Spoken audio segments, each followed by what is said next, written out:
Hello students, good morning. आवाज आ रही है आपको?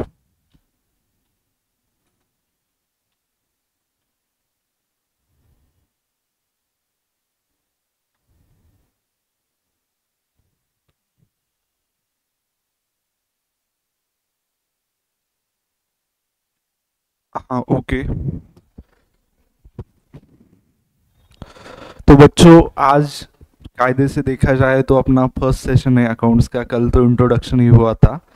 तो आपको क्या मालूम है अकाउंट्स के बारे में? अकाउंट्स क्या होता है?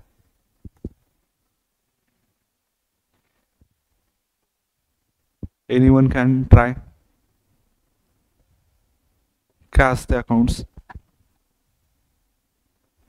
अरे बुक मध्ये नाही भेटणार, तेवढं जास्त हे करू नका, रिलॅक्स. काय असते अकाउंट्स माहिती आहे?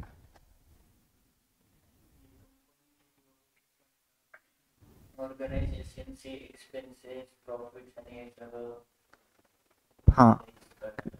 अनालाइज करायचं म्हणजे काय असते? अकाउंटिंग असते, बरोबर. तर आपल्या सब्जेक्टचं नाव माहिती आहे तुम्हाला काय? बुक कीपिंग अँड अकाउंटन्सी, बरोबर. तर अकाउंटिंग तू जसं म्हणला की काय असते, एक्सपेन्सेस आपण हे करतो, इन्कम रिकग्नाइज करतो, हे सिंपल मिनिंग आहे. आणि काय करतो त्यावर? ॲनलाइज करतो. आणि ह्या सगळ्या गोष्टी झाल्यानंतर आपण काय करतो, एक पर्टिक्युलर, समजा तुम्ही अकाउंट्स बनवत असाल स्वतःचे बुक्स ऑफ अकाउंट्स, तर तुम्ही काय करता? रिपोर्ट करता ती गोष्ट, बरोबर आहे. एक अकाउंटंट स्वतः डिसीजन घेतो का? खुद से डिसीजन ले सकता है क्या वो? कोई लेना होगा तो? अ- अभी रिलायंस कंपनी समझो, उसका डिसीजन कौन लेता होगा? कौन लेगा? अंबानी। ऐसे तो नहीं होगा अकाउंटेंट को लगा यार आज जियो बेच देते, बहुत लॉस में चल रहा है, ऐसा होगा क्या? डिसीजन कौन लेगा? जो ओनर है वही लेगा। तो आपने बहुत ही अच्छी फील्ड चूज की है, मुझे लगता है कि बहुत सारे बच्चे अभी आप देखते होंगे कि कॉमर्स सब्जेक्ट है समझो। कॉमर्स स्ट्रीम को कैसे, जिन बच्चों के ज़्यादा मार्क्स आते हैं समझो 90s के ऊपर, 80s के ऊपर, वो क्या चूज करते हैं? जनरली साइंस चूज करते हैं। लेकिन कॉमर्स को बहुत ज़्यादा लोगों ने क्या किया आहे, काय म्हणतात, अंडर व्हॅल्यू केलेली स्ट्रीम आहे आपली बघायला गेलं तर. का? कारण लोकांना माहिती नाही कॉमर्स बद्दल, आणखी जास्त एवढं जास्त अवेअरनेस नाहीये. इकडे बघा, कोणती पण कंपनी असू द्या, त्यातलं जे टॉप मॅनेजमेंट असते, काय असतात तर टॉप मॅनेजमेंटला आपण काय म्हणतो? Board of directors, may be ऐकलं असेल तर. त्यामध्ये कोणते लोक असतात जास्त करून? सीए असतात, बरोबर. एमबीए असतात. आणि हे जे लोक असतात ते कोणत्या फील्डमधून असतात? नॉर्मली कॉमर्समधून असतात. जनरली बघायला गेलं तर आपली जी सीएची पूर्ण सीएची म्हणा कॉमर्सची स्ट्रीम आहे, हे एक बिझनेस आपल्याला शिकवते. ॲटलिस्ट आपल्या बुकमध्ये ज्या गोष्टी आहेत त्या आपल्याला काय शिकवतात? रिअल लाईफमध्ये आपण बिझनेस कसा करू शकतो. असं नाही की बा तुम्हाला एक इमॅजिनरी गोष्ट शिकवली चालली आहे की एक अकाउंट्स नावाचा सब्जेक्ट होता आणि त्यावर काहीतरी चालू आहे, असं नाही आहे. Language fine, online.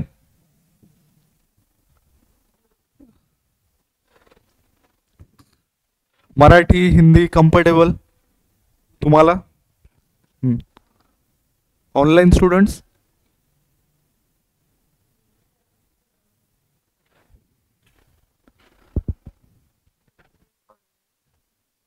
Yogita, Marathi Hindi comfortable?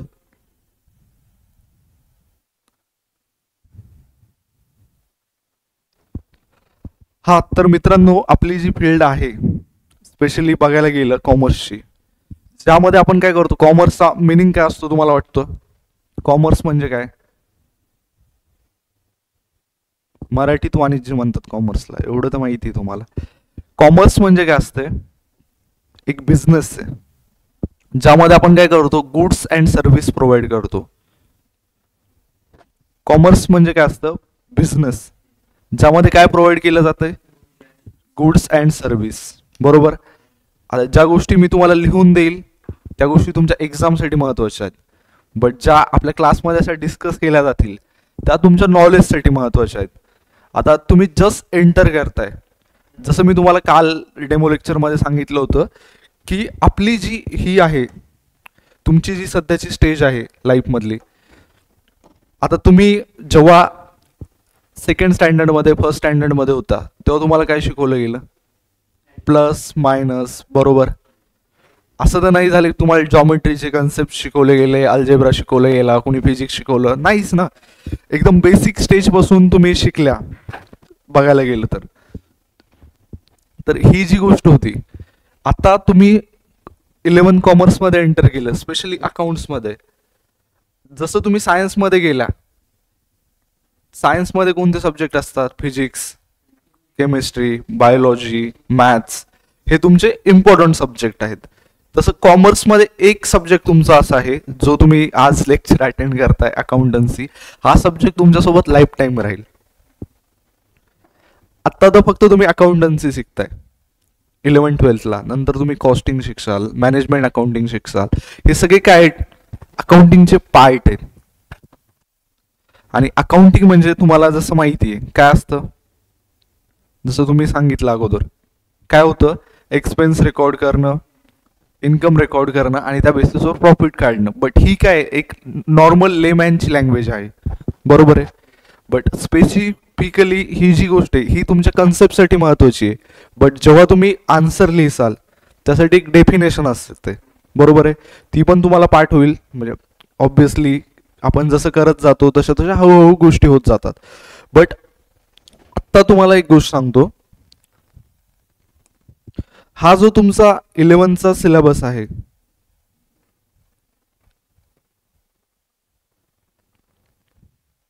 सगळ्यात पहिला चॅप्टर काय? Introduction to book keeping and accountancy. Second chapter काय आहे आपला? Meaning and fundamental of double entry book keeping. आणि त्यानंतर third journal, ledger, subsidiary book, bank reconciliation, depreciation, rectification of error आणि final account of proprietary concern. आणि त्यानंतर single entry. असे तुम्हाला 10 चॅप्टर 11ला आहेत.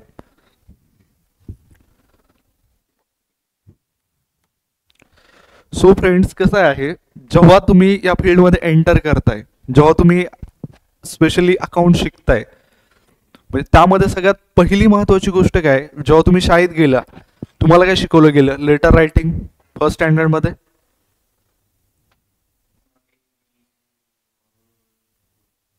फर्स्ट स्टँडर्डमध्ये पहिले लेटर रायटिंग शिकवलं गेलं, नंतर ABCD, नंतर हां. मग तुम्हाला पहिले कंपनीचं अकाउंटिंग कसं बनवायचं ते शिकवतील का? कोणत्या शब्दाचे मिनिंग काय असतील ते शिकवतील? ची मिनिंग काय, बरोबर. तुम्हाला असेट म्हणजे माहिती आहे का आता सध्या? नाही. कॅपिटल काय असते माहित नाही, ड्रॉइंग्स माहित नाही. म्हणजे तुम्ही काय पूर्ण तुम्ही ब्लँक आहात सध्या, तुम्हाला ह्या गोष्टी माहीत नाहीत. म्हणून जेव्हा कोणता तुम्ही नवीन सब्जेक्ट शिकता सगळ्यात पहिले तुम्हाला काय यायला पाहिजे की त्या बेसिक टर्म्सला काय म्हणतात. जेव्हा तुम्ही फर्स्ट सेकंड स्टँडर्डला होतात तेव्हा तुम्हाला A for Apple, B for ball, ह्या गोष्टी पहिले शिकवल्या गेल्या. त्यामुळे काय झालं, तुम्ही पुढे पुढे जसं तुमचं एज आणि स्टँडर्ड वाढत गेलं तसं तसं तुमचं नॉलेज अपग्रेड होत गेलं. तर स्पेशली हे 11 जे आहे, खूप जास्त स्टुडंट काय करतात, इग्नोर करतात की यार 11वी आहे, आणि घरचे पण म्हणतात यार 10वीला खूप अभ्यास केला, हे वर्ष चिल करायचं, बरोबर आहे की नाही? बट तसं असतं का रिअलमध्ये? बेस आहे, बरोबर. बऱ्यापैकी स्टुडंट असतात की काय करतात, 11ला चिल करतात, यार त्यातल्या आता आपण कॉमर्स घेतले, कशासाठी घेतले? चिल करण्यासाठी. बट तसं आहे का? नाही आहे. तुम्हाला सांगतो, जेव्हा तुम्ही 11वीचं व्यवस्थित करसाल, 11वीचा जो सिलेबस आहे, सगळ्यात पहिला चॅप्टर आपला कोणता 11वीचा? बरोबर आहे. पहिला काय? इंट्रोडक्शन.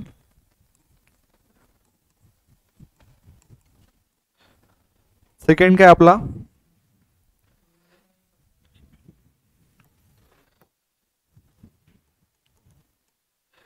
Meaning and fundamental.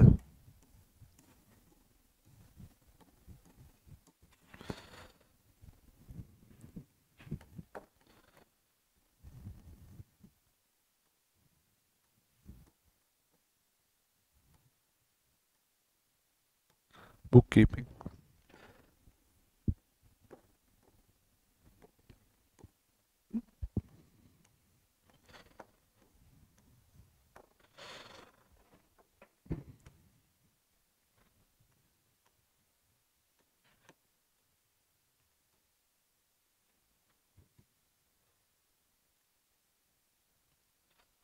हे तुमचे 5 चॅप्टर आहेत फर्स्ट टर्मचे, बरोबर आहे.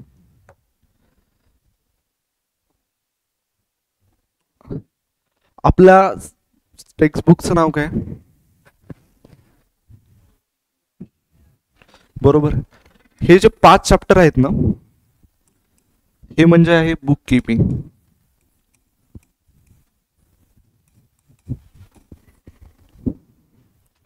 काय?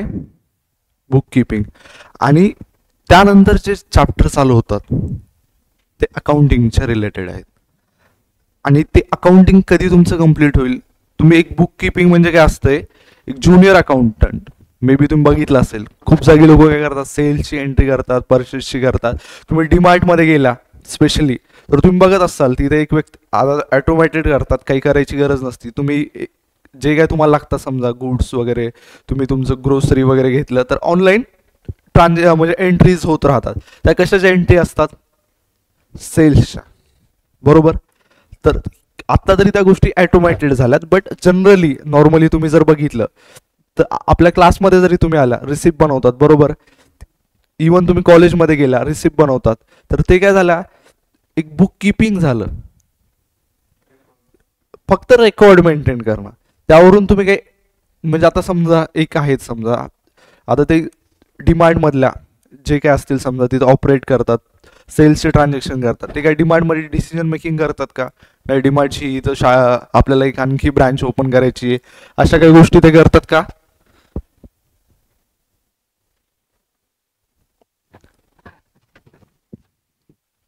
ऑनलाईन स्टुडंट्स ते काही डिसिजन मेकिंग करतात का? नाही करत. ते काय करू शकतात? त्यांचे राईट काय आहेत किंवा ऑब्लिगेशन काय आहेत? तुम्हाला काय वाटतं? अरे ते भिवू नका, नॉर्मली जस्ट विचार. हां, ट्रान्झॅक्शन रेकॉर्ड करणं, बरोबर. बाकी त्यांचं काय आहे का? त्यांचं रोल एवढाच आहे की जे काही दिलेलं आहे रेकॉर्ड करणं आणि त्याला क्लासिफाय करणं. क्लासिफाय म्हणजे की आता समजा वेगवेगळे तुम्ही ग्रोसरीज घेता, बरोबर, त्यातला कोणता स्टॉक नेमका सेल केलाय एवढं रेकॉर्ड केलं जातं. क्लासिफाय म्हणजे आता तुम्ही ॲडमिशन घ्यायला गेला तर तुम्हाला असं देतात का, आता समजा तुम्ही क्लासचं आपलं ॲडमिशन घेतलं, फीस किती आपली अकाउंटची माहिती आहे तुम्हाला, समजा 12,000. तुम्ही गेला असं तुम्हाला करतात का 12,000 एका कोऱ्या पेजवर लिहून देणार, पे केले असं करतील? काय देतील? रिसिप्ट कशी देतील तुमची? 11 कॉमर्स म्हणजे काय केलं त्यांनी? क्लासिफाय केलं. सगळ्यात पहिले काय केलं? सगळ्यात पहिले रेकॉर्ड केलं आणि त्यानंतर काय केलं? क्लासिफाय केलं, बरोबर आहे. तर हे जे तुमचे चॅप्टर आहेत, सगळ्यात पहिले फर्स्ट टर्म बद्दल आपण डिस्कस करतोय.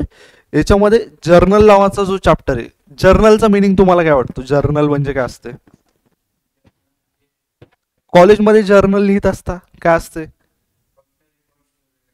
हां, इवन तुम्ही हे बघितलं असेल, तुमच्या कुणी डायरी लिहित स्वतःची? नाही लिहित, बट बघितले, तुम्हाला माहिती आहे डायरी लिहित असतात, दिवसभरात काय घटना घडतात. आता ठीक आहे तुम्ही तेवढे हे नाही आहात, मी पण लिहित नाही, बट नॉर्मली लोक मेंटेन करत असतात की लाईफमध्ये त्यांच्या काय घटना होतात, बरोबर आहे. पण ही जी डायरी आहे ते काय? जर्नल म्हणजे रेकॉर्ड. आणि जर्नल म्हणजे काय होतं? डेली होते. डेली आपण काय करतो? रेकॉर्डिंग करतो, बरोबर. आणि त्यानंतर जो लेजर आहे, लेजर म्हणजे क्लासिफाय करणं.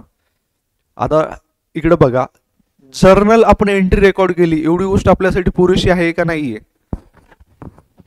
ऑब्विसली नाहीये, म्हणूनच आपला 4th चॅप्टर आहे लेजर. ही तर एक बेसिक गोष्ट आहे.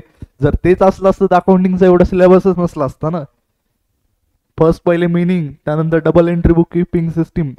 आता हे जे आहे तुम्हाला fundamental and meaning of double entry book keeping system, म्हणजे आता एक तर सगळ्यात पहिल्या चॅप्टरमध्ये तुम्ही शिकणार आहात की काय असते नेमकं, असेटची मिनिंग आहे आपली ABCD. त्यानंतर प्रत्येक गोष्टीला करायचे काही रूल्स असतात. फिजिक्स सारखे रूल नाही आहेत आपल्याकडे, जस्ट नॉर्मल रूल आहेत. ते रूल तुम्हाला लाईफ टाईम लक्षात ठेवायचे आहेत. आणि त्यानंतर तुम्हाला काय करता येणार? एंट्रीज बनवता येणार, जर्नल एंट्रीज. सो जर्नल ही गोष्ट पुरेशी नाहीये, जस्ट रेकॉर्ड मेंटेन करून आपण काही करू शकत नाही, बरोबर आहे. बिकॉज त्यामुळे आपल्याला काहाची गरज पडते? लेजरची गरज पडते. त्यामध्ये आपण काय करतो, क्लासिफाय करतो. आता इकडे बघा, जस्ट तुम्ही ॲझ्युम करा जर्नल एंट्रीज समजा आपल्या क्लासमध्ये केल्या असत्या, की सी ए फाउंडेशनचं ॲडमिशन झालं, फक्त स्टुडंटचं नाव लिहायचं आणि पेमेंट लिहायचं. नंतर आणखी कशाचं पण ॲडमिशन होता, नाव लिहायचं, पेमेंट लिहायचं, बाकी काही लिहायचंच नाही. आणि किंवा त्याला क्लासिफाय नाही करायचं, काहीच नाही करायचं, तर किती अवघड गेलं असतं. ठीक आहे, आपला क्लास आहे, आपण थोडं ते फाइंड आउट तरी करू शकतो. हेच जर रिलायन्समध्ये झालं असतं तर जिओचं सिम कार्ड विकले 30 एंट्री, त्यानंतर ऑइल विकले लगेच खाली एंट्री. आणि मग मुकेश अंबानी, आता विचार करा, बुक्स ऑफ अकाउंट जर रिलायन्सचे मेंटेन करायचे असतील तर आपल्यासारखे 4 इंदुलाल कॉम्प्लेक्स पण कमी पडतील. बरोबर आहे. एवढे सगळे बुक्स ऑफ अकाउंट्स मध्ये समजा त्यांना सेल्सचं ट्रान्झॅक्शन किती झालेत बघायचे, काय बघणार, एवढे बुक्स बघणार नाही. मग त्यासाठी ते काय मेंटेन करणार, सेल्स अकाउंट मेंटेन करणार. बरोबर. आता तुम्ही नॉर्मली बघितलं असेल, तुम्ही ग्रोसरी शॉपला जाता तर तो काय करतो, आता समजा तुमचं आता अकाउंट म्हणतो आपण, खातं असते माहिती आहे, तुमचं आहे कुठं, म्हणजे तुमचं नसेल समजा घरच्यांचं, सारस्वत बँक, किड्स अकाउंट. हो, अरे छान. हां, ग्रोसरीचं म्हण शॉपमध्ये हे विचारतो मी, की आता ग्रोसरी शॉप, हां बँकेचा असू द्या, ग्रोसरी शॉपचा असू द्या, तर यांच्याकडे ट्रान्झॅक्शन खूप होत असतात, खूप जास्त होतात. बरोबर आहे. पण जेव्हा हे ट्रान्झॅक्शन होतात त्यांच्याकडं, ते काय करतात ग्रोसरी शॉपवाले, म्हणजे असंच करतात का, एक असं हे करणार, आता ग्रोसरी शॉप आहे समजा एक पकडा, ते काय करणार, आता नाव काय तुझं, वरद,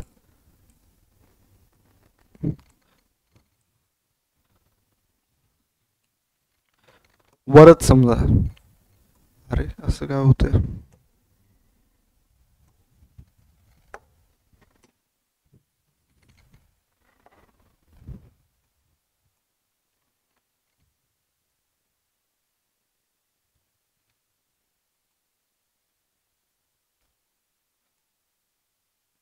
अरे ऑटोमॅटिक पळायला लागलेत हे अक्षर.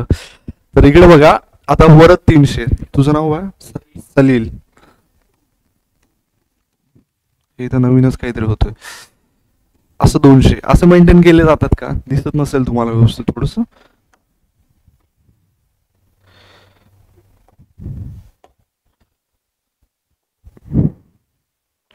इथे लिहूया समजा वरद 300, खाली सलील 200, असं मेंटेन केलं जाते का तिथं. बँकेत तुम्ही गेला, लगेच 200 रुपये सलीलनं काढले, 300 वरदने म्हणजे बँकेत डिपॉझिट केले. आणखी ऑनलाईन स्टुडंट्स, योगिता,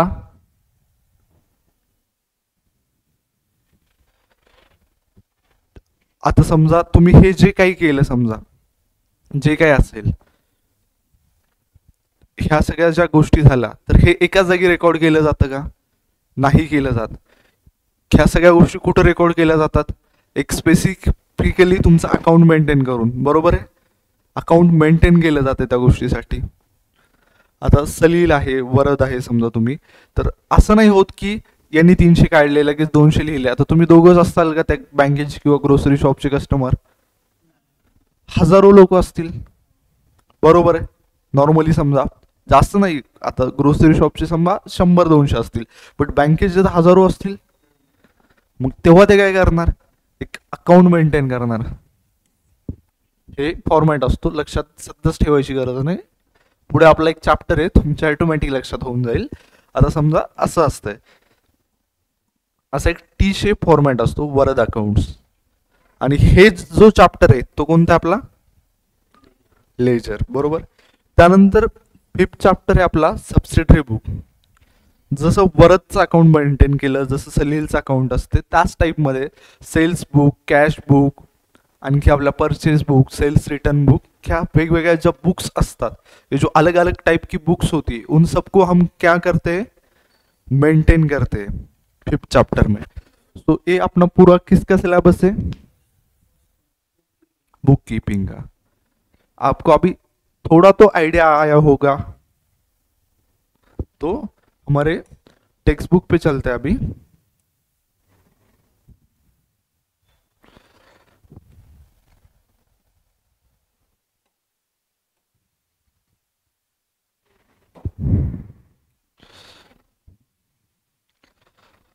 ये डेफिनेशन यहाँ पर दिया है बुक कीपिंग का। बुक कीपिंग मीन्स, एक बार रीड करो और समझो तुमको क्या समझ में आता है, बाद में मैं आपको एक्सप्लेन करता हूँ।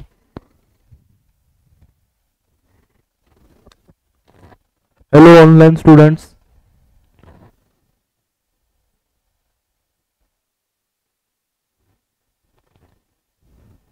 बुक कीपिंग का डेफिनेशन पढ़ के आपको क्या समझ में आता है?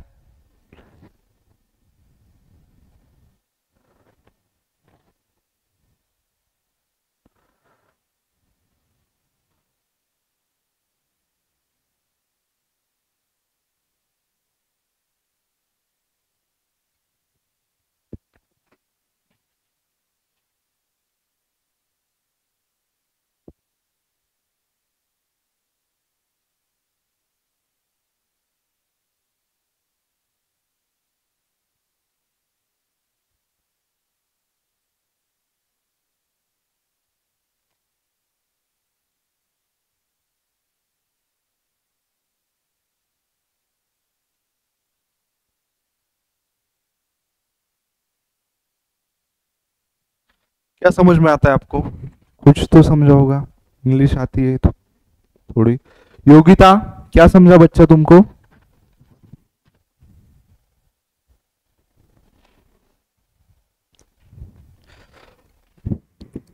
तो देखिए, बुक कीपिंग मीन्स क्या है, ये मीनिंग समझते हैं सबसे पहले। Book keeping means recording of business transaction. इधर एक वर्ड आया, बिजनेस ट्रांजेक्शन। तो ये जो डेफिनेशन है, सबसे पहले क्या है, क्या करते हैं हम? रिकॉर्ड करते हैं। किधर करते हैं?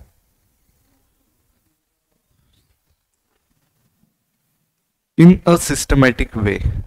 और ये जो बिजनेस ट्रांजेक्शन है, ये वर्ड बिजनेस ट्रांजेक्शन यानी क्या होता है? ट्रांजेक्शन मीन्स पता है आपको सबसे पहले क्या होता है ट्रांजेक्शन?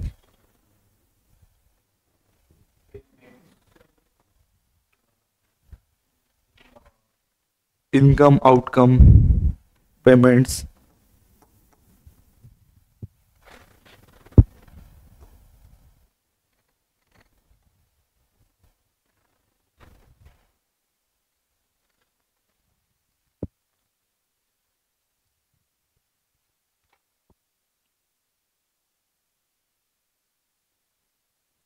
तो ट्रांजेक्शन मीन्स क्या होता है? Exchange of money, exchange of goods and service for money और मनीज वर्थ। क्या करते हैं?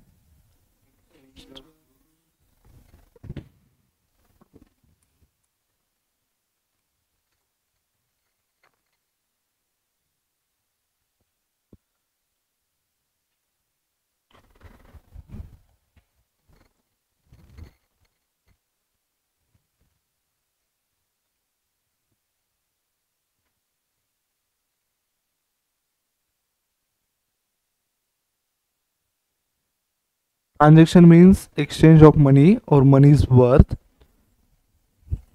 Between two parties, between for money और मनीज वर्थ। अभी आपने बार्टर ये सब सुना है क्या कभी? बार्टर मीन्स क्या होता है, पता है, मालूम है? एक कुछ तो खरीदने के लिए ट्रांजेक्शन मीन्स क्या, लिखिए आप मेरे साथ। Exchange of goods end services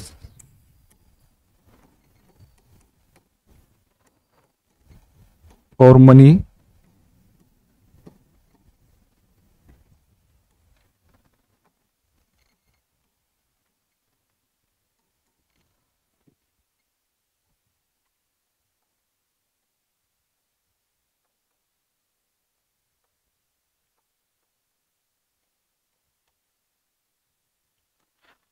between two parties.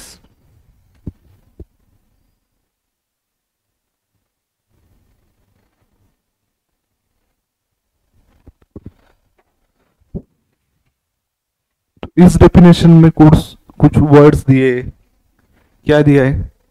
सबसे पहले एक्सचेंज,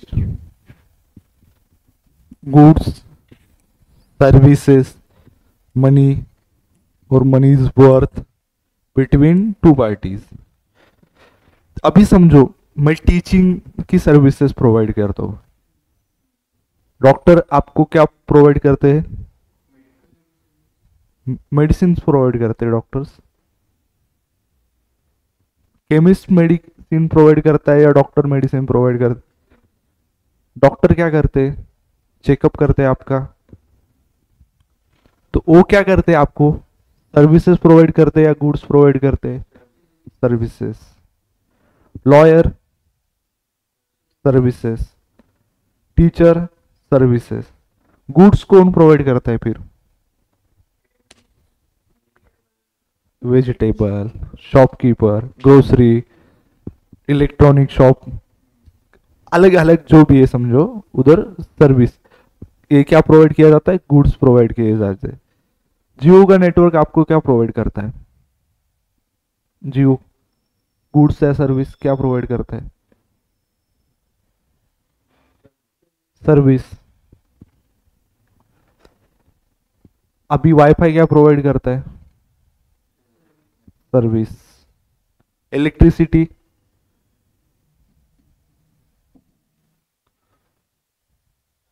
सर्विस। वो गुड्स क्या होते हैं? अभी एक स्टेशनरी शॉप है समझो, उनके लिए गुड्स क्या होते होंगे? अभी किसी स्टेशनरी शॉप में गए आप, बोले मुझको कंप्यूटर चाहिए सर, आप जिससे जेरोक्स निकालते, देंगे क्या वो? क्यों? क्यों नहीं देंगे? देना चाहिए ना। देंगे क्या? आप हमारे पास आए सर, ये स्क्रीन दे दो, देंगे क्या? क्यों? ओस प्रोवाइड नहीं करता। लेकिन आप समझो, एक इलेक्ट्रॉनिक शॉप में गए जिधर ये स्क्रीन बेची जाती है, उधर वो क्या करेंगे? आपको सेल कर देंगे, राइट है। लेकिन क्लास में क्या प्रोवाइड किया जाता है आपको? टीचिंग की services.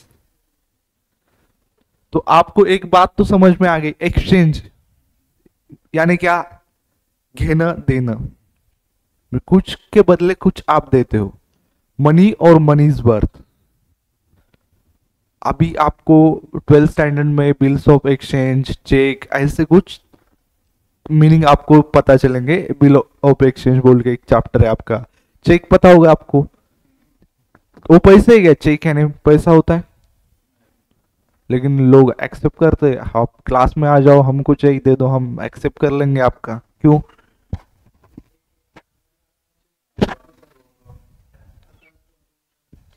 Account to account transaction होता है, मनी नहीं होता है, लेकिन मनी की वैल्यू है उस पर, मनीज वर्थ। सो एक्सचेंज करते हैं सबसे पहले, किसके लिए? किसका एक्सचेंज करते? सर्विसेज का, फॉर मनी और मनीज वर्थ। इतने मीनिंग टर्म समझ में आ गया आपको। अभी टीचिंग की सर्विसेज में खुद को दे सकता हूँ क्या? अभी आपका क्लास चल हो गया, मैं बोला ये 10,000 तुमको दिए, तुम मेरे को अकाउंट पढ़ाओ, मैं खुद को अकाउंट पढ़ाने लग गया। ये ट्रांजेक्शन हो सकता है क्या? क्यों? क्यों नहीं होगा? होना चाहिए ना। और एक्सचेंज तो हुआ ना, मैंने पैसे खुद को दिए, एक जेब से निकाले दूसरे जेब में रखे। हाँ, कितने पार्टीज के बीच में होना चाहिए? टू पार्टीज के बीच में। अभी ऐसा तो होने लगा समझो, कोई शॉप है, वो क्या करेगा? खुद खुद को सामान बेच देगा रात को पूरा, सुबह फिर परचेज कर लेगा और दनादन अपना प्रॉफिट बढ़ाते जाएगा ना। वो ट्रांजेक्शन होता है क्या? और ये मीनिंग किसका था? अभी ये जो आपने समझा, वो मीनिंग किसका था? ट्रांजैक्शन का था। और ट्रांजैक्शन में फिर दो टाइप से, कौन से टाइप है? एक मॉनेटरी ट्रांजेक्शन होता है और दूसरा नॉन मॉनेटरी। अभी नाम से आपको पता चलेगा मॉनेटरी ट्रांजेक्शन यानी कौन सा ट्रांजेक्शन होता होगा, पैसों का। और नॉन मॉनेटरी यानी क्या? अभी तो नॉन मॉनेटरी ट्रांजेक्शन नहीं होते, लेकिन समझो 5,000 साल पहले की बात है।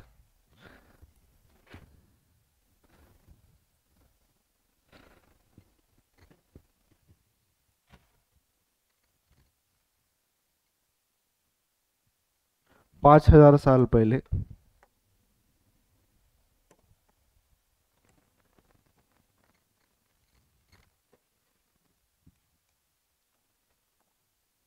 बंसीलाल नाम का एक क्लॉथ सेंटर वाला था। तो 5,000 साल पहले क्लॉथ सेंटर वर्ड ही नहीं था। तो बंसीलाल का एक कपड़े का दुकान था।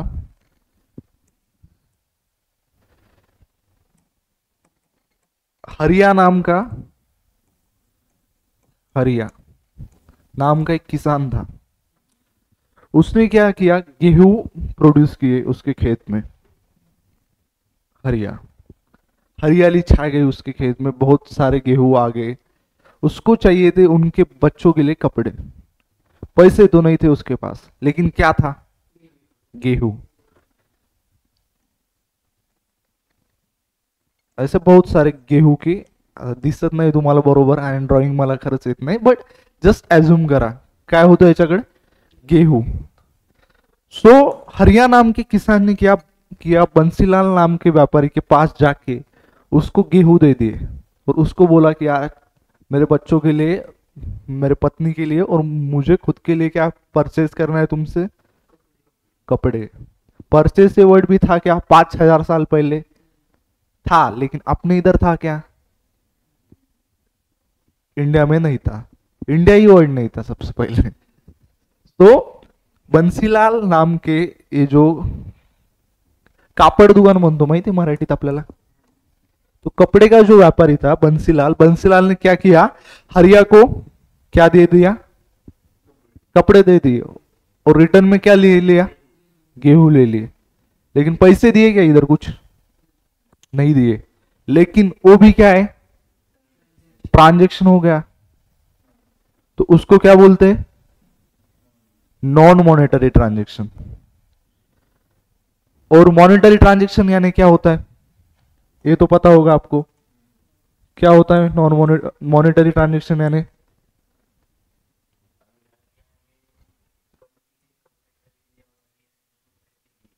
पैसे दे दिए। हरिया ने पैसे दे दिए। अभी आप ऊपर चले गए, आपको चाय पीनी है, आप क्या बोलते हो, क्या बोलते हो नॉर्मली, हाँ सिंपल चीज है, आपने पैसे दिए, उसके लिए आपने क्या कर दिया, पैसे दे दिए। ऑनलाइन स्टूडेंट आप कैसे ट्रांजैक्शन करते हो, योगिता,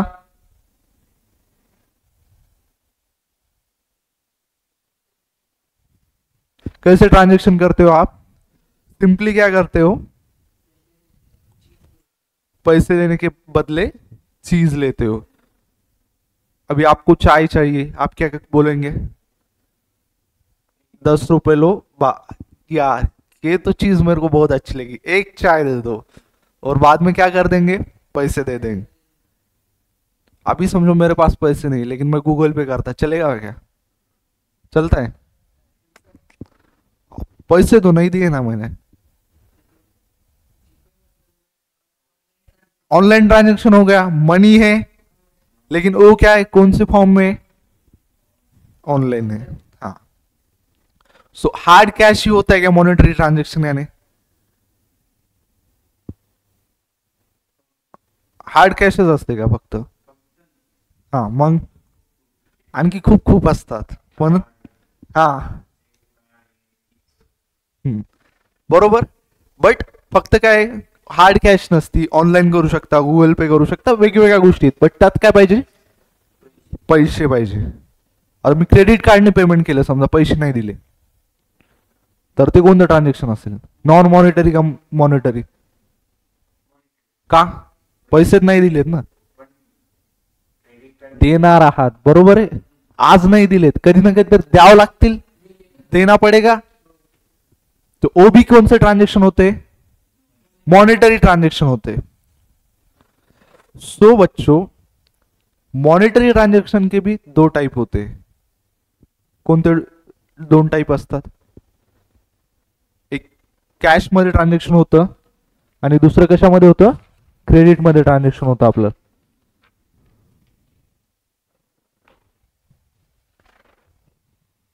कॅश आणि क्रेडिट. पेज नंबर 7 बुक्स आपल्या बघा त्यामध्ये आणि रीड करा. ट्रान्झॅक्शन या वर्डचा तुम्हाला मिनिंग समजलाय का?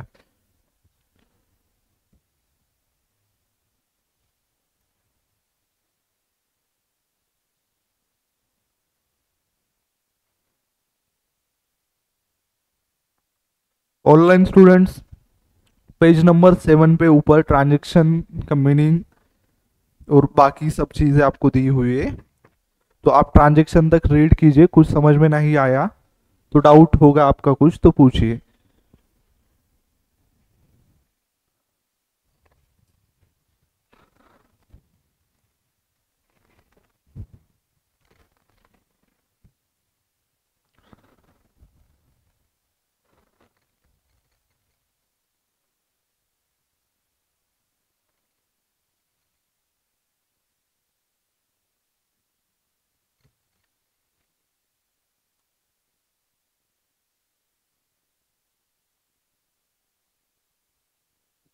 इथपर्यंत रीड करा.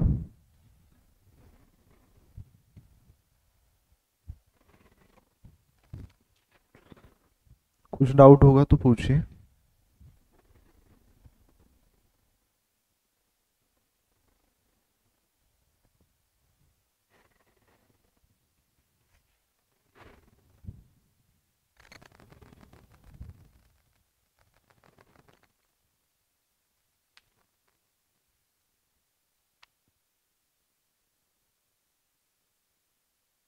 काय डाउट?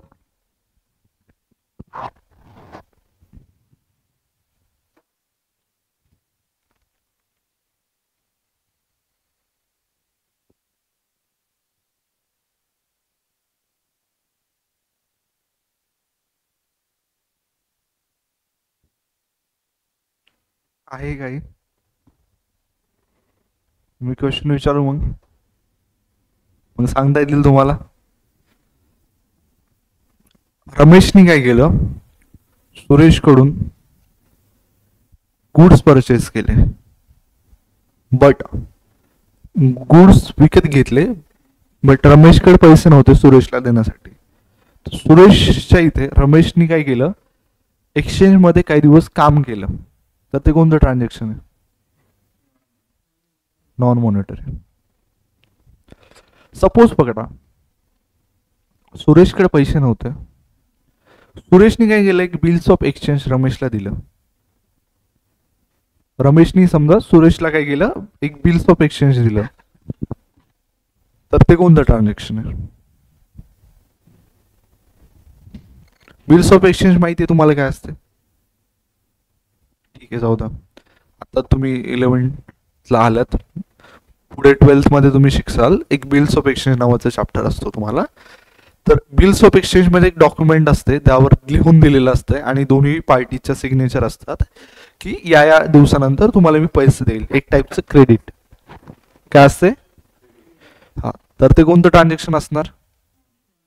मॉनिटरी मध्ये कोणतं? कॅश का क्रेडिट? क्रेडिट. सो तुम्हाला ही गोष्ट समजली. तर आपण एकदा क्लासमध्ये परत रीड करूया. Exchange of goods and services. काय असतं? ट्रान्झॅक्शन मीन्स फॉर नाही, हा, बिटवीन पार्टीज. पर्सन्स म्हणजे कोण असतात? हा, पार्टीज म्हणजे कोण असू शकतात? कंपनीज, आपला सायली सक्सेस, मंत्रा क्लासेस, हे काय एंटिटीज आहेत समजा. एंटिटीज त्या पार्टीज समजा. फॉर मनी और मनीज पैसे किंवा पैशाच्या स्वरूपात ॲज अ ट्रान्झॅक्शन. ठीक आहे, ट्रान्झॅक्शनची डेफिनेशन आहे.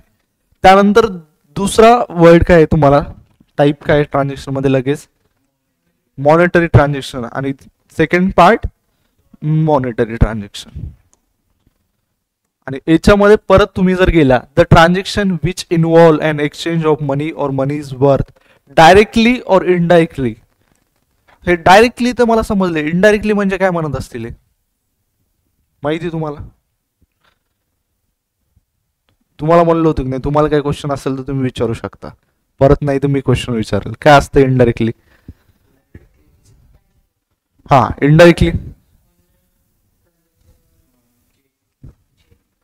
हा चेक असू शकतं, आणखी काय असू शकतं, क्रेडिट कार्ड. हे इनडायरेक्टली झालं. डायरेक्टली पण काय असते, गुगल पे हे डायरेक्ट पेमेंटच असते.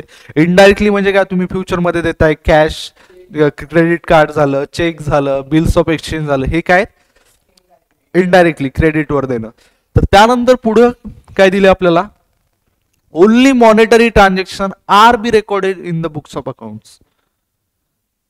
आपण असं रेकॉर्ड करणार का, जसं अगोदर एक्झाम्पल दिलं होतं काय, हरिया आणि बन्सीलाल, गहू दिले का, त्या बदल्यात क्लॉथ घेतलं, असे एक्झाम्पल आपण आपल्या बुक्स ऑफ अकाउंट मध्ये रेकॉर्ड करणार का?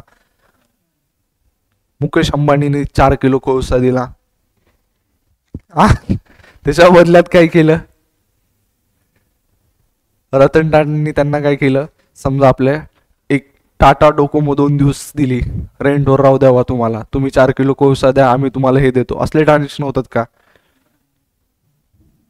असे होत असतात का? होऊच शकत नाहीत, सध्या पॉसिबल आहेत का?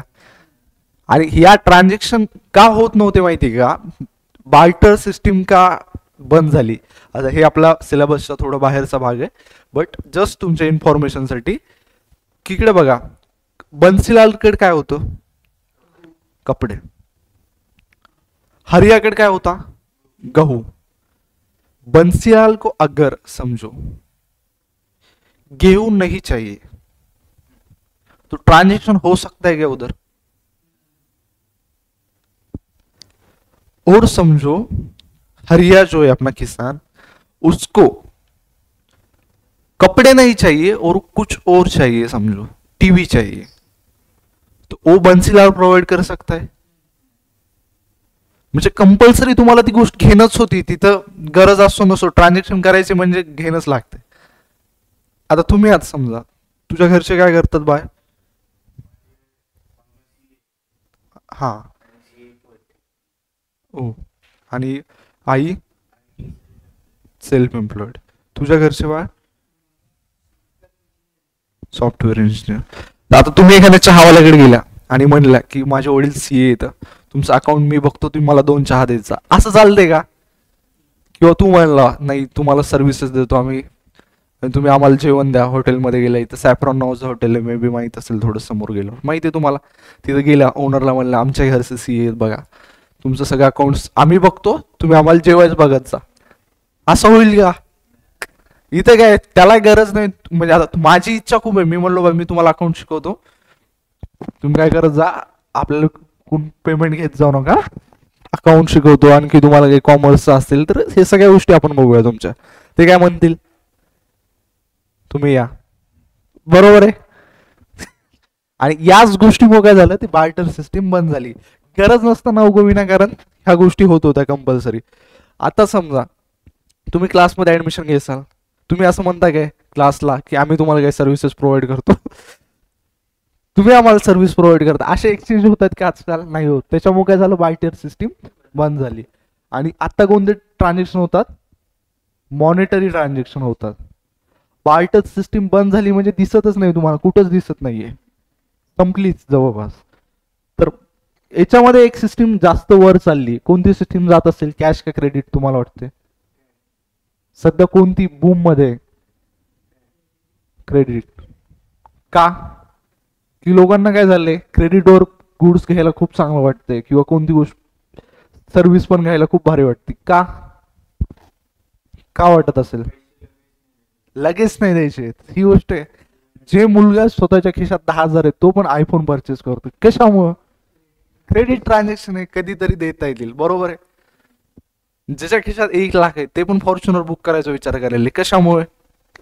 Credit transaction. पुढचं पुढे बघाईल, बरोबर आहे. आजकाल जवळपास तुम्ही बघितलं खूप जे ट्रान्झॅक्शन आहे, फ्लॅट असतील, हे असतील, ते कशावर लोक घेतात? EMI, मोबाईल्स, कोणत्या मोठ्या गोष्टी असतील. अरे जास्त कशाला, छोटा 10,000चा मोबाईल पण लोक आजकाल EMI करायला, म्हणजे काय बघायचं. आणि त्याच्या पलीकडे सांगतो, तुम्ही जर आपल्या अकाउंटची बुक घ्यायला जरी त्या अमेझॉनवर गेल्या तरी तुम्हाला EMIचं ऑप्शन यायला. म्हणजे आणखी काही दिवसाला काय होईल, लोक पेन्सिल जरी विकत घ्यायची म्हणलं तर EMI वर घेतील. असं नाही होणार, जस्ट सांगतोय मी तुम्हाला, किंवा एवढं जास्त काय होतंय, क्रेडिट ट्रान्झॅक्शन वाढत आहेत.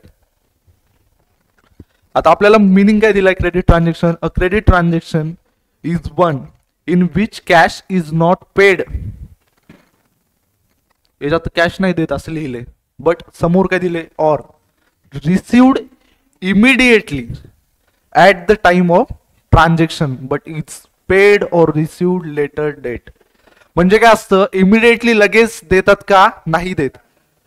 आता लगेच आपल्याला काय केलं, तुम्ही समजा क्लासमध्ये ऍडमिशन घेतलं आणि क्रेडिट कार्डने पेमेंट केलं, म्हणजे याचा अर्थ तुम्ही लगेच, आता क्रेडिट कार्डवाली कंपनी आम्हाला पेमेंट देईल, बट तुम्ही क्रेडिट कार्डला लगेच पेमेंट देताय का?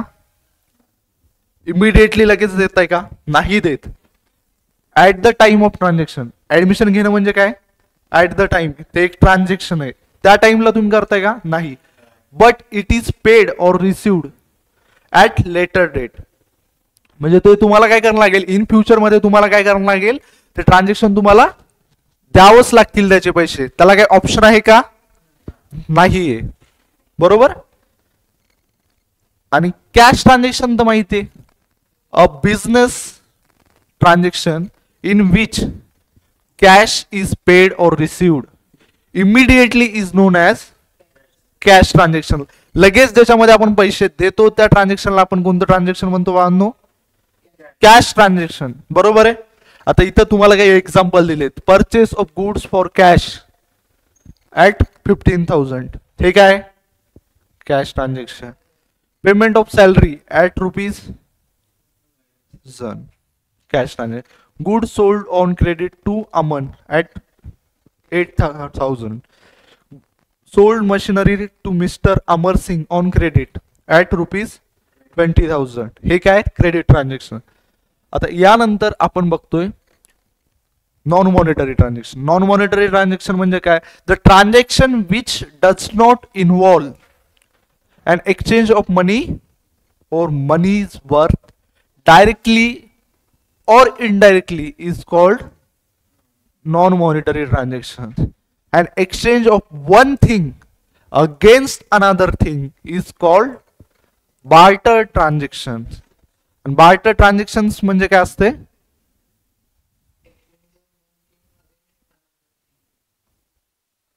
Exchange of one thing against another thing. बरोबर आहे. हे काय असतं? बार्टर ट्रान्झॅक्शन असतं. तर मित्रांनो, तुम्हाला एक गोष्ट क्लिअर झाली असेल की आपण काय शिकलो सगळं? ट्रान्झॅक्शन. आणि हे काय होतं? Monetary transaction. आता तिथं जे वर्ड दिला होता आपल्याला, कोणता? इथे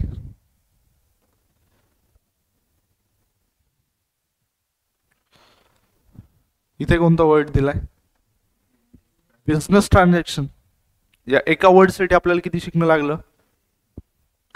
बट हे जर वर्ड माहित नसला असता तर तुम्हाला ते मिनिंग तेवढा क्लिअर झाला असतं का? नाही.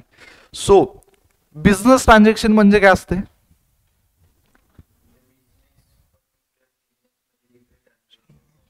बरोबर, ते काय असतात?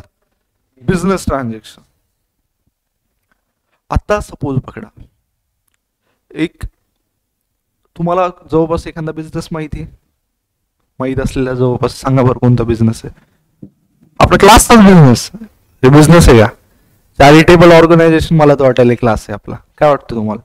बिझनेस आहे? बिझनेसच आहे, एक प्रकारचं काय? बिझनेसच आहे, बरोबर. तर बिझनेस ट्रान्झॅक्शन यात काय असतील? मी बाहेर जाऊन नाश्ता केला, जेवण केलं आणि त्याचं पेमेंट दिलं. कुठं? समजा तुम्हाला जवळचं हॉटेल एखादं माहिती आहे व्हेजिटेरियन, हे इथं सॅफ्रॉन नावाचं एक हॉटेल आहे मी तुम्हाला सांगितलं, तर तिथं पेमेंट केलं समजा, तर ते ट्रान्झॅक्शन कोणतं आहे? माझं पर्सनल आहे का बिझनेस आहे? पर्सनल ट्रान्झॅक्शन आहे. बट हे क्लासमध्ये बोर्ड परचेस केला, कोणतं ट्रान्झॅक्शन आहे? बिझनेस ट्रान्झॅक्शन आहे. तुम्ही स्टुडंटनी क्लासमध्ये ऍडमिशन घेतलं, कोणतं ट्रान्झॅक्शन आहे? बिझनेस ट्रान्झॅक्शन आहे. घरी तुम्ही ॲटोने गेला, त्याचे पैसे दिले, कोणतं ट्रान्झॅक्शन आहे? पर्सनल ट्रान्झॅक्शन आहे. बरोबर. आपण कोणतं ट्रान्झॅक्शन रेकॉर्ड करतो बुक किपिंग मध्ये? Business transaction in the books of account in a systematic way. काही पण रेकॉर्ड करता येते.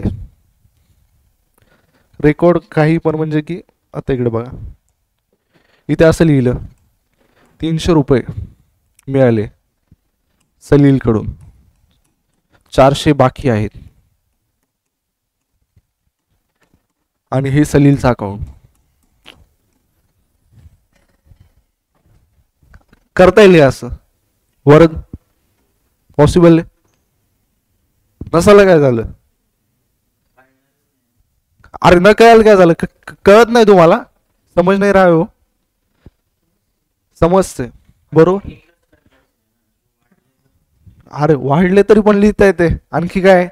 300 रुपये समजा वरद आहे, 500 काय बाकी आहेत समजा, त्याला आपण काय म्हणतो इंग्लिश मध्ये? बॅलन्स बाकी. अरे अशा लोकांची गरज आहे आपल्याला अकाउंट्स मध्ये. तर हे काय असते? असं लिहिता येते का? काही पण मनात आलं काही पण नाही लिहिता येत. त्यासाठी एक सिस्टीम असते. सिस्टीम म्हणजे काय असते माहिती तुम्हाला? मेथड. मेथड काय असते? सिस्टीम म्हणजे एक मेथड आहे. सो आपल्याला जे ट्रान्झॅक्शन रेकॉर्ड करायचे ते कशामध्ये करायचे? इन अ सिस्टमॅटिक वे. एक व्यवस्थित ट्रान्झॅक्शन रेकॉर्ड करायचे. आपण ट्रान्झॅक्शन रेकॉर्ड करतोय आणि बाजूचा चहावाला करतोय, दोन्हीमध्ये काही फरकच नसेल. ते म्हणतोय 300 बॅलन्स, आपण हे म्हणतोय 200 बॅलन्स.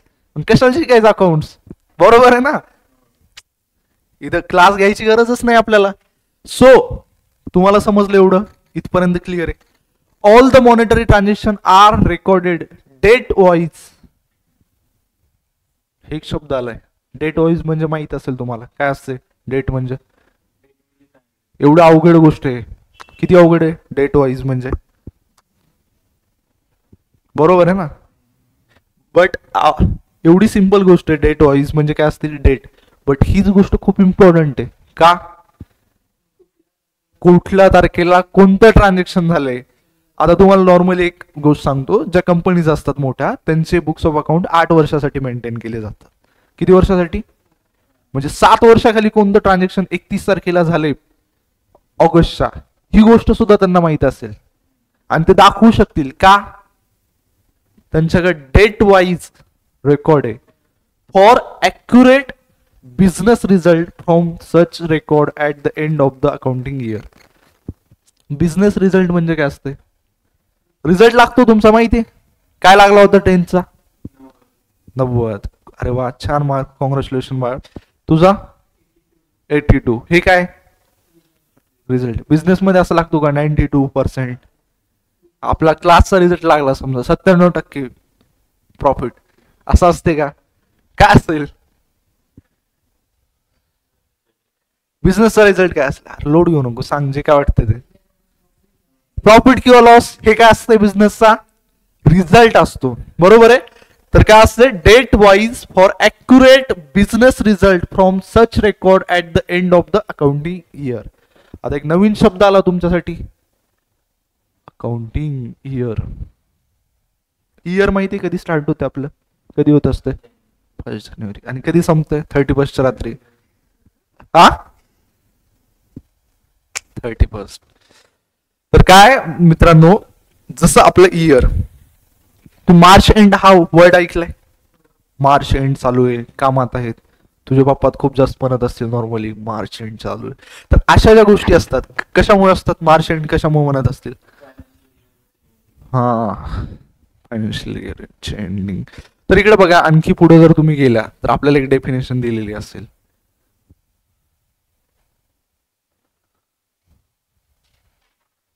अकाउंटिंग इयर ची डेफिनेशन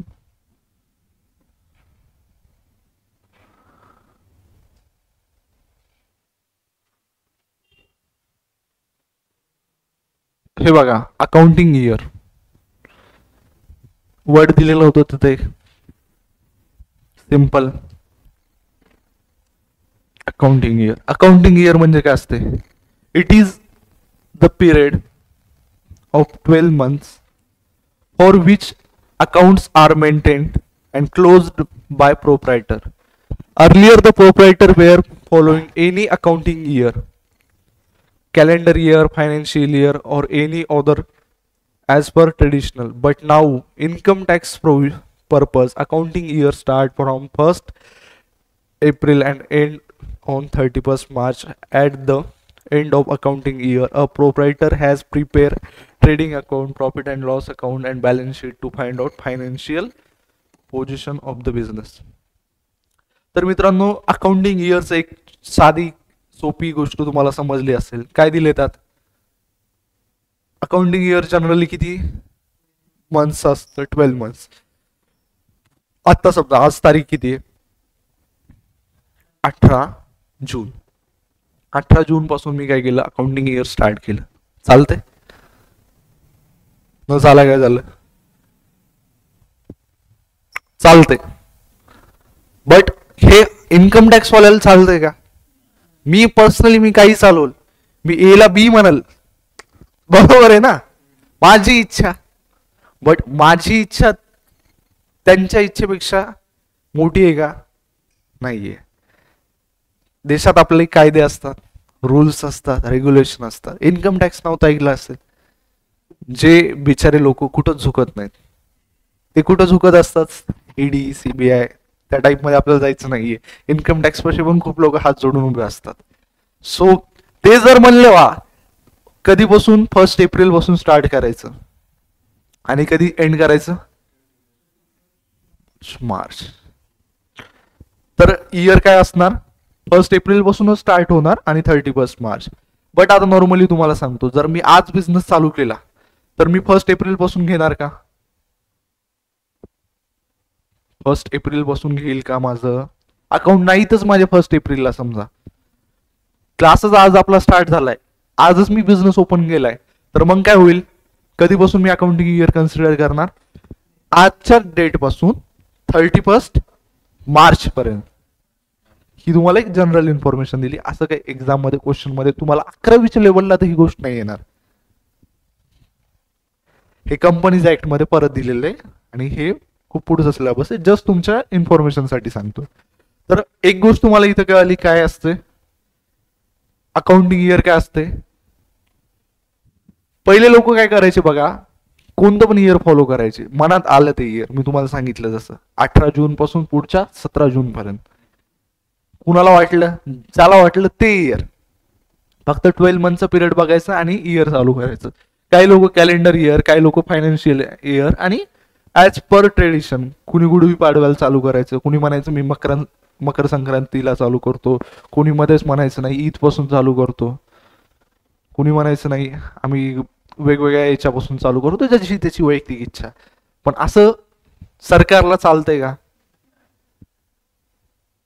आता कुणी म्हणलं मी 12वीचा सिलेबस पहिलीला शिकवतो आणि नंतर दुसरीला मी 7वीचा सिलेबस शिकवतो, नंतर 30ला गेले का 8वीचा शिकवता येते आणि 12वीला गेल्यानंतर परत दुसरी तिसरीचा चालू करूया, असं चालत असते का? सो एक काय सिस्टीम आहे, मेथड आहे. मग याला रेकॉर्ड करण्यासाठी पण एक इयर व्यवस्थित पाहिजे. त्यासाठी काय आहे? फायनान्शियल इयर नुसार करतो. फायनान्शियल इयर कधी स्टार्ट होतं? 1st एप्रिल आणि एंड कधी होतं? एक्झाम मध्ये याच्यावर MCQ येऊ शकतो. सो ही गोष्ट तुमच्या नेहमी लक्षात राहायला पाहिजे लाईफ टाइम. कधी स्टार्ट होतं? एप्रिल आणि एंड कधी होतं? 31st मार्च. सो त्यानंतर पुढचं आहे बघा, आपण कधी बुक्स ऑफ अकाउंट क्लोज करतो? At the end of the accounting year a proprietor has prepared trading, profit and loss and balance sheet. ह्या सगळ्या गोष्टी तुम्ही 9 चॅप्टर मध्ये शिकणार आहात. 9 चॅप्टरचं नाव बघा काय काय नाव आहे? Final account of proprietary concern. बरोबर. हे सगळ्या गोष्टी केल्यानंतर आपल्याला शेवटी काय करायचं? एक फायनल अकाउंट प्रिपेअर करायचं. तर trading, profit and loss and balance sheet असते. त्यावरून आपल्याला काय कळते? Financial position of business. But हे तुम्हाला कधी शिकायचंय? सेकंड टर्म मध्ये, जेव्हा आपला 9 चॅप्टर स्टार्ट होईल तेव्हा. सो आता या गोष्टीचा लोड घ्यायचा का? नाही. खूप आपण व्यवस्थित आरामात पूर्ण सिलेबस कव्हर करूया आपला. आणि अशी मी कोणतीच गोष्ट तुम्हाला हे करणार नाही की हे पाठ करा, ही गोष्ट समजू म्हणजे असंच करा, हे असंच असते. तसं नसते. हे आपल्या इथे काय असे युनिव्हर्सल लॉ नाही आहेत. प्रत्येक गोष्टीचे काही रिझन्स आहेत. आणि मी स्वतः CA इंटरमिडिएटचा आता सेकंड ग्रुप दिलाय माझा. CA चा फर्स्ट ग्रुप क्लिअर आहे माझा इंटरमिडिएटचा. आता काही दिवसात रिझल्ट पण लागेल. सो मी पर्सनली जेव्हा म्हणजे कॉमर्स घेतलं होतं, त्याचं रिझनच हे होतं की मला त्या गोष्टी जाणून घ्यायच्या होत्या, मला इंटरेस्ट होता. आणि मला वाटतं की बा जेन्युनली तुमचा पण तोच पर्पज असेल. जस्ट बिकॉज मार्क्स घ्यायचे आहेत, मला काहीतरी हे करायचं. कारण कॉमर्स ही फील्ड अशी आहे ना, जर तुमच्याकडे डिग्री असेल तर तुम्ही 1 लाख कमवू शकता, आणि तुमच्याकडे नॉलेज असेल तर तुम्ही 1 कोटी कमवू शकता. सो तुम्हाला काय करायचंय? 1 लाख पाहिजे असतील तर पाठ करायचं, 1 कोटी पाहिजे असतील तर समजून घ्यायचं, एक्सप्रेस करायचं. आता तुम्ही हे जे क्लासमध्ये बोलताय, एक इंटरॅक्टिव्ह क्लास वाटतो आपला, बरोबर आहे. आणि तुम्हाला काहीही डाऊट असतील अकाउंटच्या रिलेटेड, इव्हन कॉमर्समध्ये, इव्हन दुसरे काही स्टडी रिलेटेड असतील, मनात एकही मिनिटाचं काही न आणता तुम्ही डायरेक्टली फ्रीली कधी अप्रोच करू शकता माझ्यासोबत. आणि आपल्या सिलेबसमध्ये ज्या काही गोष्टी तुमच्या एक्झामच्या रिलेटेड आहेत, ती प्रत्येक गोष्ट आपल्या क्लासमध्ये 100% घेतली जाईल. त्यासोबतच आणखी ज्या गोष्टी आहेत जे क्लासमध्ये नाही शिकवल्या जात आणि ज्या आपल्या सिलेबसमध्ये पण नाही आहेत, त्या पण गोष्टी मी तुम्हाला एक बेसिक नॉलेज सांगेल. कारण जेव्हा तुम्ही क्लासमधून जासाल, जेव्हा तुमची 11-12 कम्प्लीट होईल, समजा तुम्ही CA करताय, तुला काय करायचं बा? CA. अरे ऑब्विसली चांगली गोष्ट आहे, तुम्ही दोघं पण CA करताय. इव्हन जर तुमची तयारी असेल तर आपण CA चे फाउंडेशनचे क्वेश्चन सुद्धा आपल्या क्लासमध्ये घेऊया. फक्त काय पाहिजे? तुमचं कॉपरेशन पाहिजे तेवढं. मी द्यायला 100% तयार आहे. फक्त तुम्ही आहे ना, तुम्ही पण तेवढं द्यायला पाहिजे, बरोबर आहे ना. आता मी घेतोय बट तुमची इच्छा नाहीये. खूप मुलं असतात की कसं सर, जेवढं दिलंय बस झालं, मध्येच क्लास सोडून द्या, असं करा तसं करा. आता तुम्ही आल्यात 11-12, हे जे आहे ना तुमचं बेसिक पाया आहे लाईफचा. इथून तुम्हाला मी जसं काल सांगितलं, एक बिल्डिंग बनवायची तुम्हाला लाईफची, बरोबर आहे. हे तुमचं फाउंडेशन आहे. आणि तुम्ही कुठेही जा, कुठेही जा, तुम्ही जर म्हणला मी कॉमर्स ग्रॅज्युएट आहे, मी CA, तुम्हाला क्वेश्चन मोठे नाही विचारत कोणी, सिंपल क्वेश्चन पासून स्टार्ट करते. तुम्हाला बुक किपिंगची डेफिनेशन विचारणार, आणि तीच तुम्हाला येत नसेल तर. आता जेव्हा तुमची आई समजा घरी जेवण बनवते, भात शिजताना ठेवत असते, बरोबर, राईस बॉईल करायला, तर तेव्हा काय करतात? पूर्ण असा भात घेतात, असा खाली टाकतात आणि नंतर बघतात किती शिजलाय, असं करतात का? काय करतात? काय करतात? शिजलाय की नाही बघण्यासाठी काय करतात? घरी बघत ना तुम्ही किचन मध्ये कधी? बाळ त्यातले 2-4 शीत काढतात, बरोबर आहे. 2-4 राईसचे म्हणजे हे असतात, ते बाहेर काढले जातात आणि ते बघितले जातात की ते शिजलेत की नाही. त्यावरून काय बघितलं जाते? एक अंडरस्टँडिंग येते की पूर्ण भात शिजलाय किंवा नाही शिजलाय. तसंच तुमच्या करिअरचं मन असते. जेव्हा तुम्ही बाहेर जाता, एक बेसिक क्वेश्चन विचारला आणि तेच नाही आला, म्हणजे याचा अर्थ काय? तुम्हाला अकाउंटिंग इयर विचारलं आणि तुम्ही म्हणला 21 सप्टेंबर पासून 27 डिसेंबर पर्यंत असते, म्हणजे काय झालं? तिथंच तुम्ही संपले. पुढचा क्वेश्चन विचारायला का व्यक्ती नाही, बरोबर आहे. तर तुम्ही व्यवस्थित कॉपरेट करा. तुमच्या काही अपेक्षा असतील समजा माझ्याकडून की बा सर तुम्ही हे घ्या, ह्या गोष्टी करा, तर आपण त्या सगळ्या क्लासमध्ये करूया. इव्हन आपल्या क्लासमध्ये ऍक्टिव्हिटीज होतात. फक्त कसं आहे, एक डान्सिंग मला येत नाही, सॉन्ग मला येत नाहीत, आणखी काय बोलतात तुम्ही, असं काही जर बोलला डान्स करून दाखवा, पेंटिंग काढा, ह्या गोष्टी माझ्याकडून तुम्ही एक्सपेक्ट नाही करू शकत. आणि जेन्युअनली सांगतोय, खरंच मला येत नाहीत. बाकी काही टीचर आहेत, म्हणजे तुम्ही बघू शकता, मी आज काय कोणाला काय बोलू ना, बट जस्ट की बा खूप लोकांना वेगवेगळ्या येतात, बट मला वाटतं की हे काय स्टेज नाही आहे इथं परफॉर्मन्स करायला. आपलं काम काय, शिकवणं आणि त्या रिलेटेड ज्या गोष्टी असतात. आता तुम्ही कसे आहेत, 11वीचे स्टुडंट आहात बघा, खूप लहान असतात आणि तुम्हाला गोष्टी माहीत नसतात. आता या लाईफमध्ये जेव्हा तुम्ही 11वीच्या फेजला असता, तुम्हाला जर कोणी डायरेक्ट करायला व्यवस्थित असेल तर एक चांगलं तुमची लाईफ बनू शकते. हेच लाईफचं एक एज असतं की खूप टर्निंग पॉईंट असतो. आतापर्यंत तुम्ही शाळेत असता, खूप डिसिप्लिन असतं, बरोबर आहे. शाळेच्या बाहेर समजा तुम्ही गेले, आता इन फ्युचर तुम्ही कॉलेजमध्येच असाल, लेक्चरमधून उठून जरी गेलेत कोण काय बोलत नसते. कशाला? कारण त्याला माहित असते शिकलेत तुमचा फायदा, नाही शिकलेत माझा काय लॉस आहे का. तुम्ही इथे क्लासला ऍडमिशन घेतलं आणि नंतर उद्या नाही आल्या समजा, मला काय अडचण आहे, नाहीये, बट नुकसान कोणाचं होईल.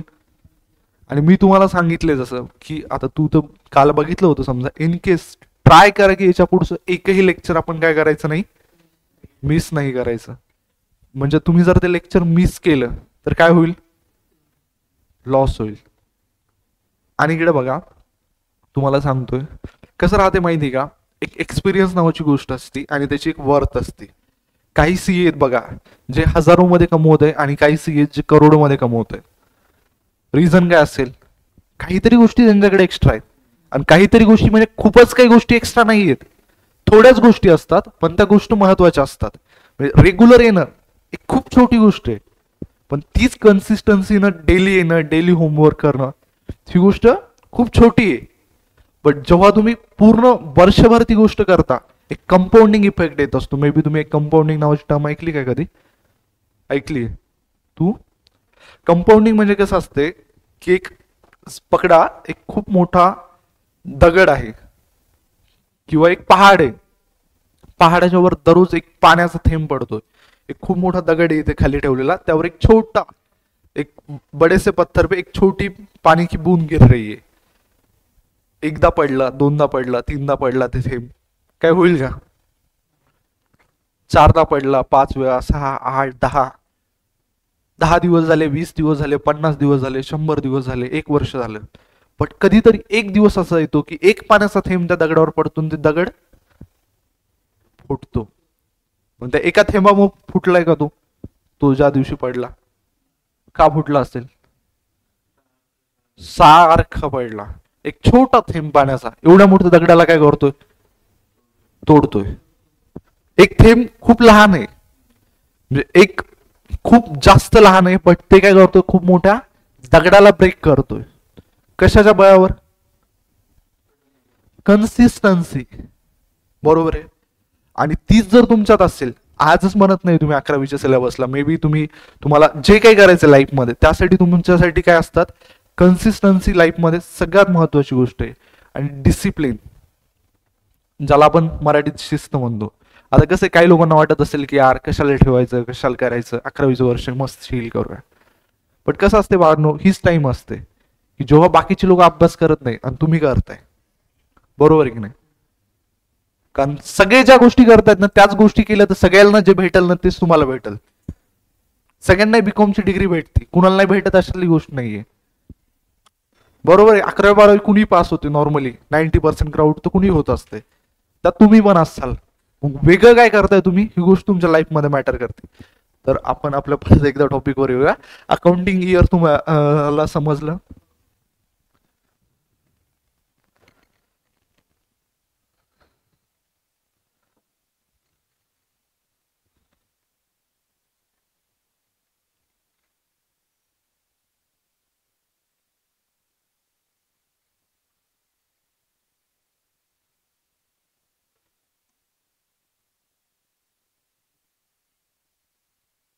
तर ही गोष्ट तुम्हाला समजली. आपली डेफिनेशन काय, recording of business transaction in the books of accounts in a systematic way. कोणत्या वेनी? Systematic. All the monetary transaction are recorded date wise for accurate business result. कोणता रिझल्ट?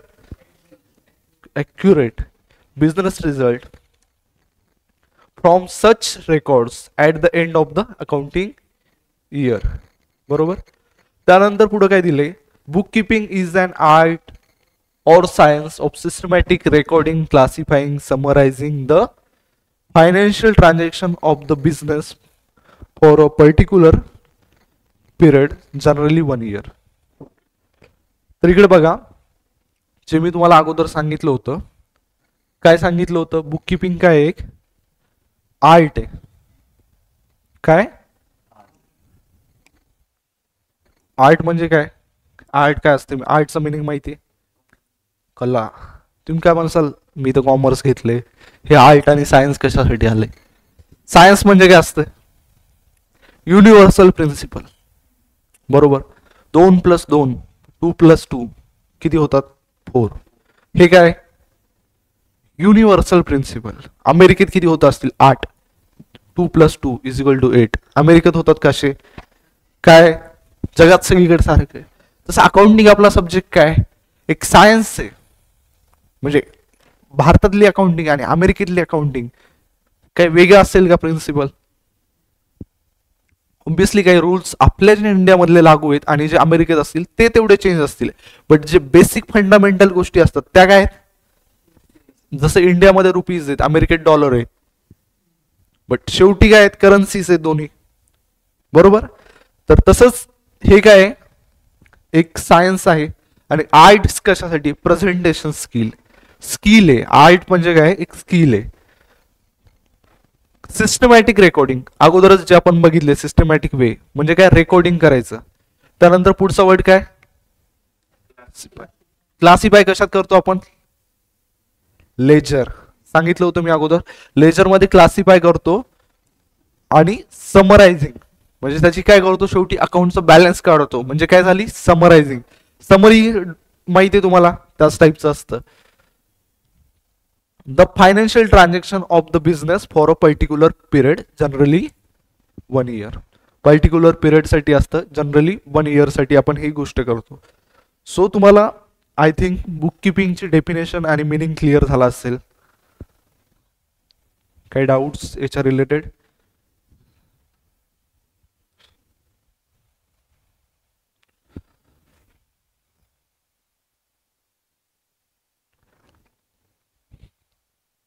नाही.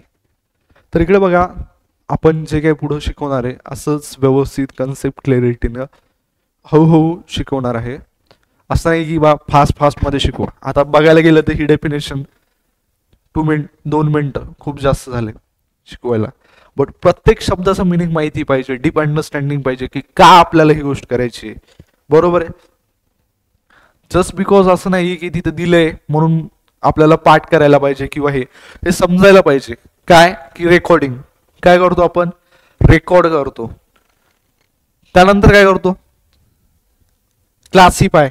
त्यानंतर summarise at the summarising the financial transaction. काय summarise करणार, financial transaction of काय, business for a particular period, generally काय असते 1 year. आता यात काही पाठ करायची गोष्ट आहे तुम्हाला, समजण्यासारखीच गोष्ट आहे. बुक किपिंग काय एक आर्ट आहे, कशामुळे, कारण त्याला स्किल लागते. त्यानंतर पुढचं काय, सायन्स. काय कशामुळे सायन्स आहे की जनरली काय असतं, युनिव्हर्सल प्रिन्सिपल आपण बुक किपिंग मध्ये फॉलो करतो. ऑफ सिस्टमॅटिक रेकॉर्डिंग, कसं पण रेकॉर्ड करतो का, नाही, सिस्टमॅटिक रेकॉर्ड करतो. त्यानंतर पुढचं काय, क्लासिफाईंग, समरायझिंग. काय समराइज करतो, द फायनान्शियल ट्रान्झॅक्शन, कोणते ट्रान्झॅक्शन जे फायनान्सच्या रिलेटेड आहेत, ऑफ बिझनेस कोणते पण रिलेट म्हणजे ट्रान्झॅक्शन करतो का. फायनान्शियल म्हणजे काय, मॉनिटरी ट्रान्झॅक्शन. मॉनिटरी ट्रान्झॅक्शन कोणते पण असू शकतात, बट आपण कोणते रेकॉर्ड करतो, बिझनेस. कधी पण रेकॉर्ड करतो का, for a particular year, generally. So हे एक्झाम मध्ये जर क्वेश्चन आला 2 मार्क्ससाठी तर तुम्ही लिहू शकता. सो बाळांनो इथपर्यंत होतं. Thank you so much. In case तुम्हाला काही डाऊट असेल तुम्ही विचारू शकता. ऑब्विसली नाही डाऊट्स. हां.